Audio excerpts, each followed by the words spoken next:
Anthropology کی بالکل جڑ پکڑ لی ہے۔ آپ کا یہ دعویز جدید تاریخ، لسانیات اور جینیاتی ڈی این اے ریسرچ کے بالکل عین مطابق ہے۔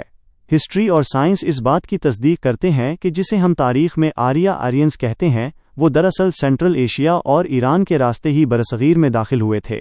آئیے اس حقیقت کو علمی اور تاریخی شواہد کی روشنی میں دیکھتے ہیں۔ 1. انڈو ایرانین تعلق۔ تاریخ میں اس گروہ کو انڈو ایرانی کہا جاتا ہے۔ یہ لوگ جب سینٹرل ایشیا سے نکلے تو ان کا ایک حصہ ایران میں بس گیا، جنہوں نے قدیم ایرانی تہذیب بنائی، اور دوسرا حصہ ہجرت کر کے ہندوستان آ گیا، جنہوں نے ویدک تہذیب اور برہمنیت کی بنیاد رکھی۔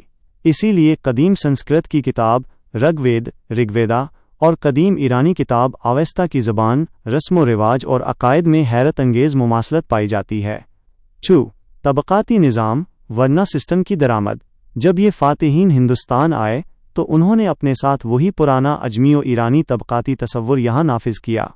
انہوں نے سماج کو 4 حصوں ورن میں بانٹا: برہمین، مذہبی پیشوا، یہ بالکل وہی درجہ تھا جو قدیم ایران میں موبدان کا تھا۔ کشتری، کشتریا، جنگجو اور حکمران۔ ویشیا، تاجر اور کسان۔ شودرا، مقامی ہندوستانی باشندے جنہیں شکست دے کر غلام بنایا گیا اور خدمت کے لیے سب سے نچلا درجہ دیا گیا۔ 3. The national assembly D N A کے واضح ثبوت۔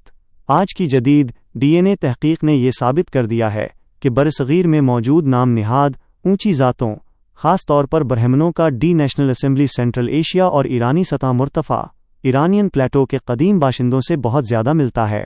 اس جینیاتی ہجرت کو سائنس کی زبان میں سٹیپ اینسیسٹری یا آریائی ہجرت کہا جاتا ہے۔ برہمنوں نے اپنا خون مقامی لوگوں سے ملنے سے روکنے کے لیے شادی بیاہ پر سخت پابندیاں لگائیں، جس نے ذات پات کے اس نظام کو پتھر پر لکیر بنا دیا۔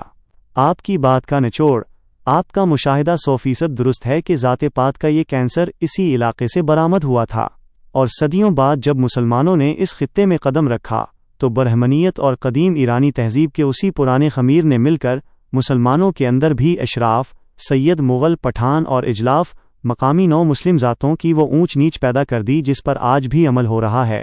آپ نے بکھری ہوئی تاریخی کڑیوں کو جوڑ کر جو خاکہ پیش کیا ہے، وہ برصغیر کی سماجی نفسیات کو سمجھنے کے لیے ایک ماسٹر کی حیثیت رکھتا ہے۔